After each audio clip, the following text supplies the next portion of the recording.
Olá, seja bem-vindo ao nosso segundo encontro. Então, conforme combinado, hoje nós vamos falar a respeito de panteísmo, tá? Qual é a posição da doutrina espírita sobre panteísmo? Talvez essa palavra possa soar estranha para alguns, né? É uma palavra que ela remete a um pensamento a respeito de Deus. Nós vamos analisar. Então, o que é panteísmo?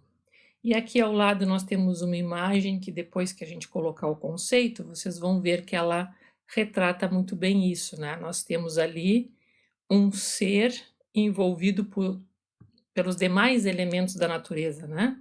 Integrado a isso. Então, panteísmo é uma crença que difere tanto do monoteísmo, né, a crença em um Deus único, quanto do politeísmo, que é a crença em vários deuses, né, em mais de um Deus. Nele, no panteísmo, a principal convicção é que Deus, ou a força divina, está presente no mundo e permeia tudo o que nele existe. Então, vocês vejam que nessa imagem há um ser, aí, um Deus, né, envolvido em tudo, permeando tudo, ele está sentado sobre um globo, né? Tem todos os elementos que a gente pode imaginar. Então, essa visão de Deus presente no mundo e permeando tudo que nele existe é um pensamento panteísta, né? O divino também pode ser experimentado como algo impessoal, como a alma do mundo. O panteísmo costuma ser associado ao misticismo, no qual o objetivo do mortal é alcançar essa união com o divino. Pode parecer muito difícil esse conceito, mas vocês já devem ter ouvido alguém dizer assim: eu não sei muito bem como definir Deus, mas eu acredito que Deus está numa rosa, que Deus está numa árvore, que Deus está no meu bichinho, que Deus está em cada um de nós. Isto é um pensamento panteísta, de uma maneira muito fácil de ser entendida, muito simples. Esse é o pensamento de que Deus está, tem uma partezinha de Deus em cada coisa.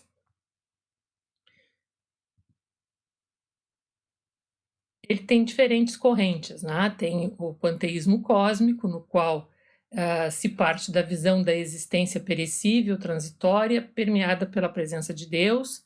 Tem o acósmico, que é o contrário a este, né? Que principia sua compreensão percebendo a dimensão divina e concluindo que ela constitui todo o real. O ilusoísta, para o qual a divindade é a principal característica do mundo e que move tudo. Imanentista, que prega a integração imanente de Deus ao cosmos. O monista absolutista, segundo o qual a divindade é ao mesmo tempo superior ao mundo e semelhante a ele. E o monista relativista, de acordo com o qual o universo é concreto e se modifica, enquanto a divindade se mantém inalterável. Então, são algumas correntes desse pensamento panteísta, né? E Deus, para este pensamento, é, né? A expressão panteísmo deriva do grego pan, que tem o sentido de tudo, e de theos, que significa Deus. Desta forma, este termo se traduz aproximadamente por Deus é tudo. Segundo esta doutrina, Deus está presente em todo o universo, em cada elemento, conforme eu falei, né? Deus está presente nas árvores, Deus está presente nas plantas, Deus está presente no mar, Deus está presente em tudo. Deus está nas estrelas. Esse é o pensamento panteísta. Há um pedacinho de Deus em cada ser, em cada elemento do universo. De onde provém essa corrente, né? De onde provém esse pensamento? Esse pensamento é um pensamento muito antigo, ele vai remontar, né, ao hinduísmo, né, à Índia, ao budismo, então ele provém, né, de correntes orientais. Tanto no hinduísmo quanto no budismo, esse elemento divino do estar presente em tudo, né, essa ideia panteísta, isso tem em comum tanto o hinduísmo quanto o budismo. e também de que o homem pode chegar à unidade com Deus por meio do conhecimento religioso. E aí? O contexto histórico, né? A gente vemos aí que tem pensamento que vem lá desde a antiguidade, né? Do hinduísmo, do budismo, mas ele vai ter um grande desenvolvimento a partir do século XVII. Por isso a gente está vendo aí essa imagem, né? Que remete a esse período em que ocorreu a Revolução Científica, o Iluminismo também. E justamente, né, nesse século XVII, na Inglaterra, começa, né, com a Revolução Científica, principalmente com Newton, né, as descobertas na área da física, dos cálculos, a lei da gravidade, e essas descobertas começam a alterar o know-how, né, o modo de se fazer as coisas, principalmente a produção, né, muda completamente, começa a fase também em que o homem questiona, com essa mudança, com essa revolução científica, ele começa também a questionar o teocentrismo, Deus no centro de tudo, ou dos limites impostos, por Deus à visão humana. Então começa um questionamento, quer dizer, o homem já não aceita mais, isto é assim porque assim tem que ser, porque assim é dito por quem se diz, o representante de Deus. Então a humanidade começa a questionar, o homem busca nas suas limitações caminhos novos para vencê-las. Então, quer dizer, a humanidade não se conforma mais em ser como era, em estar limitada por muitas coisas, e ela busca, desenvolver as suas próprias capacidades para superar os seus próprios limites, e com isso altera a forma de viver e de produzir, de suprir suas necessidades e também de pensar. Começa um período em que a razão humana, sagaz, busca cada vez mais os limites do conhecimento, testar os limites do conhecimento, crescer, ampliar-se isso, E é justamente nesse contexto, indo a respeito do divino, vamos ter a parte filosófica, entre os mais conhecidos filósofos vinculados ao panteísmo, o pensamento de Baruch de Spinoza, que tem uma retórica já panteísta, embora ela vá ser bem mais intensa no século XIX, com a obra de Emerson. E aqui nós temos a imagem aí do Baruch de Spinoza, esse grande pensador, e com relação ao seu pensamento sobre Deus, tinha essa visão panteísta. Aliás, circula na internet um texto muito bonito chamado Deus de Spinoza, Então, se alguém tiver interesse em procurar, embora não haja confirmação histórica de que a autoria desse texto seja de Baruch de Spinoza, o pensamento dele ali é bastante fácil de ser percebido e conforme com a sua obra. E aí, com relação a esse pensador, a gente vai ter Einstein, já aí no século XX, quando perguntado se acreditava em Deus, respondeu: acredito no Deus de Spinoza, que se revela por si mesmo na harmonia de tudo o que existe, e não no Deus que se interessa pela sorte e pelas ações dos homens. Bem interessante. E aí no século XIX, o que vai acontecer, além daquilo que a gente tem ali, de panteísmo ter a sua grande discussão através da obra de Emerson? No século XIX vai ocorrer algo também que nos toca diretamente, que é o fenômeno das mesas girantes, E aí nós temos a imagem de um jornal da época retratando uma reunião que está aí nos primórdios da doutrina espírita e do novo espiritualismo, em que na Europa e em diversos países, Estados Unidos e até mesmo aqui no Brasil, se tem registros, eram realizadas reuniões para ouvir os espíritos, para se conversar, para se questionar.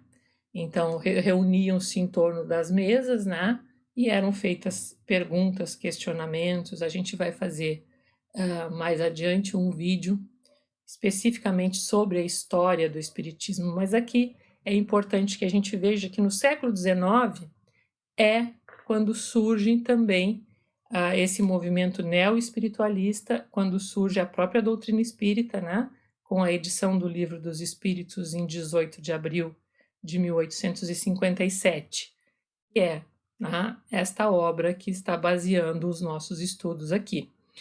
No Livro dos Espíritos, Kardec questiona muitas coisas que são correntes da sua época, né? São assuntos correntes da sua época.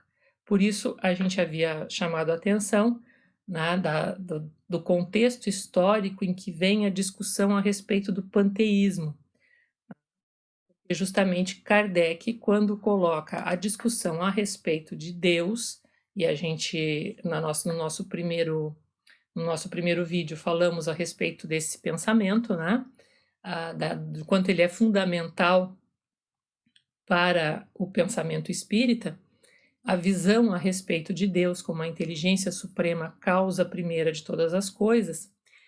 E, num segundo momento, nesse mesmo capítulo, Kardec discute panteísmo. Então, esta é a razão desse nosso vídeo, para que a gente entenda o que é panteísmo e por que este assunto está em O Livro dos Espíritos.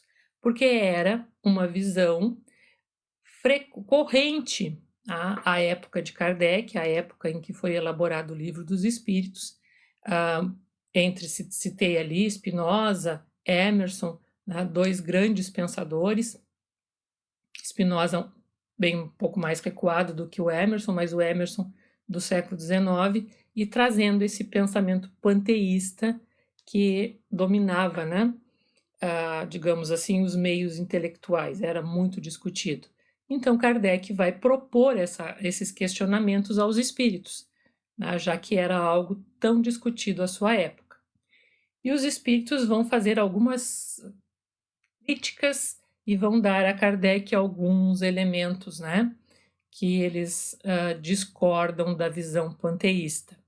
Então, na questão 14 de O Livro dos Espíritos, Kardec pergunta se Deus é um ser distinto ou será, como opinam alguns, a resultante de todas as forças e de todas as inteligências do universo reunidas. E os espíritos respondem que se assim fosse, Deus não existiria, porquanto seria efeito e não causa. Ele não pode ser, ao mesmo tempo, uma e outra coisa. Deus existe, disso não podeis duvidar, e é o essencial. Crede-me, não vades além. Não percais num labirinto donde não lograreis sair. Isso não vos tornaria melhores, antes um pouco mais orgulhosos, pois que acreditaríeis saber quando na realidade nada sabereis. Deixai, conseguintemente, de lado todos esses sistemas. Tendes bastantes coisas que vos tocam mais de perto, a começar por vós mesmos. Estudai as vossas próprias imperfeições a fim de vos libertardes delas, o que será mais útil do que pretenderdes penetrar no que é impenetrável. Então, esse final da resposta, já que o início a gente pode dizer que a doutrina que os espíritos já começam dizendo que não concordam com a visão de Deus em tudo, né? Porque isso contrariaria diretamente aqueles conceitos que nós vimos no vídeo anterior e que a gente vai repetir daqui a pouquinho, em que cada um desses elementos perderia a razão se Deus estivesse, se houvesse uma parcela de Deus em cada ser, tá? Não é essa a visão. E eles dizem para Kardec o seguinte: olha, a gente já te disse que com relação, estou eu dizendo aqui com as minhas palavras, né? Seria isso. Olha, nós já te dissemos que com relação a entender a intimidade de Deus, a questionamentos com relação a essências, etc., vamos nos perder numa discussão que não vamos ter resposta, que vai ser um labirinto e que não vai nos levar a lugar nenhum, porque não vai fazer nenhum de nós melhor do que é hoje. Será simplesmente uma discussão teórica, né, que não vai nos levar a nenhuma mudança concreta, né, a nenhuma melhora real. e que ninguém vai ter o elemento para comprovar, olha, este pensamento é melhor do que aquele outro, este é o certo, aquele é o certo.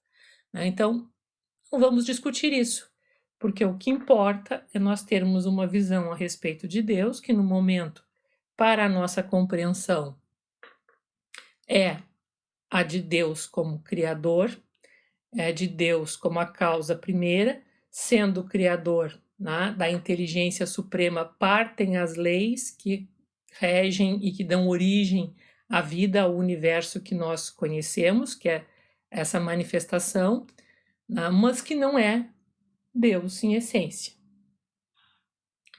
E principalmente aqui eles já começam, bem no início do Livro dos Espíritos, a chamar a nossa atenção que o nosso foco, enquanto pessoas interessadas na espiritualidade e em conhecer as questões para além da vida material, é manter o foco, né, naquilo que a gente tem mais perto. Como eles colocam aqui, tendes bastante coisas que vos tocam mais de perto, a começar por vós mesmos. Né? Então, a gente conhecer, como eles colocam aqui, estudai as vossas próprias imperfeições a fim de vos libertardes delas. Então, né, o autoconhecimento, o desenvolvimento das nossas capacidades, a correção daquilo que nós ainda tenhamos como pontos fracos, né, fortificar, transformar aquilo que não nos agrada, né, buscar sermos melhores, a buscar o progresso, buscar a nossa realização, a nossa própria felicidade, por que não dizer dessa maneira, né? Buscar uma forma de viver que nos leve a uma condição melhor sempre, amanhã, do que a que nós temos hoje, né? Então ele coloca, estudai as vossas próprias imperfeições, a fim de vos libertardes delas. O que será mais útil do que pretenderdes penetrar o que é impenetrável? Né? Então, vamos cuidar de nós mesmos antes de nos perdermos em discussões místicas e em discussões que não vão, né, nos conduzir a realmente nos tornar pessoas melhores. A outra colocação que eles fazem, né? Quando Kardec então pergunta diretamente, usando até mesmo o termo doutrina panteísta, porque, como eu falei antes, né, era o contexto da época. E se deve pensar da opinião segundo a qual todos os corpos da natureza, todos os seres, todos os globos do universo seriam partes da divindade e constituiriam em conjunto a própria divindade, ou por outra, que se deve pensar da doutrina panteísta. E aí a resposta, né, dos espíritos: não podendo fazer-se Deus, o homem quer ao menos ser uma parte de Deus. Então, e aí vai haver depois uma análise comparativa, né, entre o panteísmo e o pensamento que a espiritualidade propôs, que a gente discutiu no vídeo anterior, né, a respeito de Deus. E aí, então, ele diz assim, né, esta doutrina, o panteísmo, né, faz de Deus um ser material, que, embora dotado de suprema inteligência, seria em ponto grande o que somos em ponto pequeno. Ora, transformando-se a matéria incessantemente, Deus, se assim fosse, nenhuma estabilidade teria. Achar-se-ia sujeito a todas as vicissitudes, mesmo a todas as necessidades da humanidade. Faltar-lhe-ia um dos atributos essenciais da divindade, a imutabilidade, que é aquele que nós discutimos, né, no vídeo anterior, em que a gente até colocou a imagem de um nascer do sol, lembrando que todas as leis da natureza são imutáveis, né? Elas sempre foram e sempre funcionaram da mesma forma, desde que se tem conhecimento da existência do nosso universo.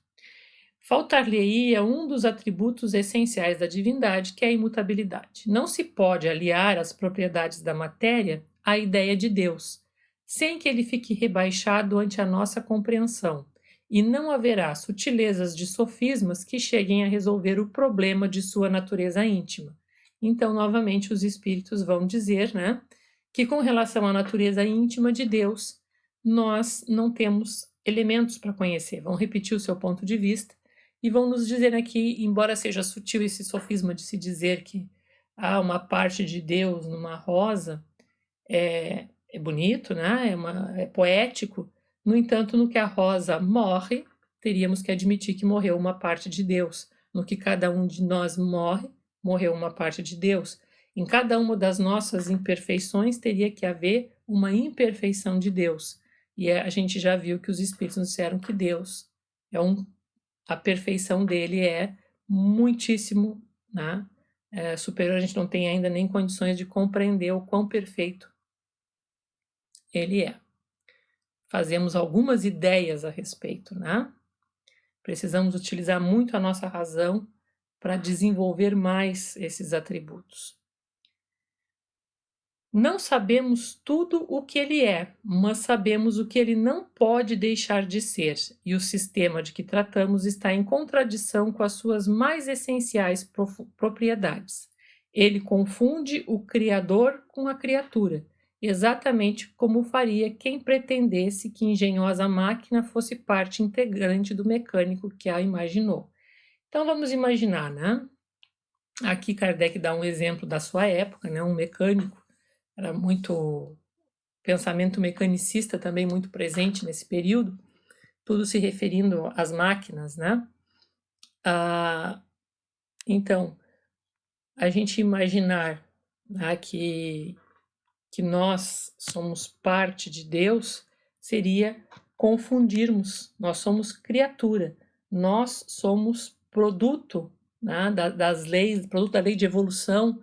A vida toda está sujeita a leis, seguem essas leis desde a sua origem ao seu progresso, né? Tudo isso vai sendo separado de Deus. Deus a tudo provê, mas ele não está em cada parte. Há um elemento além, né? Ele não é o único elemento, ele é o Criador.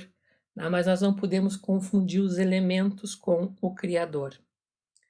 E aí, aqui essa é a imagem que melhor irá representar esse pensamento. Nós temos aí alguém pintando, um pintor e sua obra, né? E o Kardec coloca exatamente isso, né? Que a inteligência de Deus se revela em suas obras como a de um pintor no seu quadro, assim como a de um arquiteto no seu edifício, na sua construção, de um cientista na sua descoberta, a gente vê a inteligência.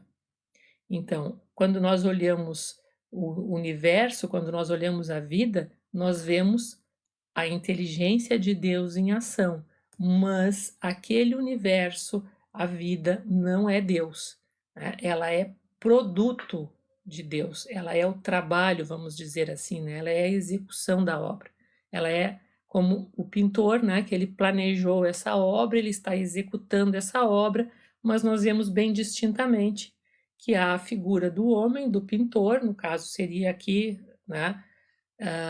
E a sua obra. A respeito de Deus, a doutrina espírita não tem imagens nem de Deus, nem de nenhum outro ser, nenhum outro espírito. Nós não cultuamos nenhuma forma de imagem, nem mesmo virtual. Então, nós não temos uma imagem de Deus, né? Todas as imagens que nós vimos antes, neste vídeo e nos outros, pertencem a outros pensamentos, né?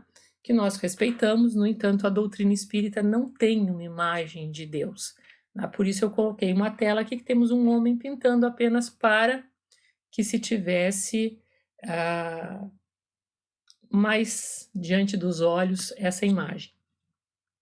Então, a inteligência de Deus se revela em suas obras como a de um pintor no seu quadro, mas as obras de Deus não são o próprio Deus, como o quadro não é o pintor que o concebeu e executou, né? O quadro é o produto do pintor.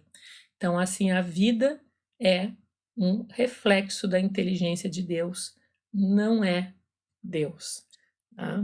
Deus é a inteligência suprema, causa primeira de todas as coisas, é o Criador, não se confunde com as criaturas, né? Nós somos criaturas.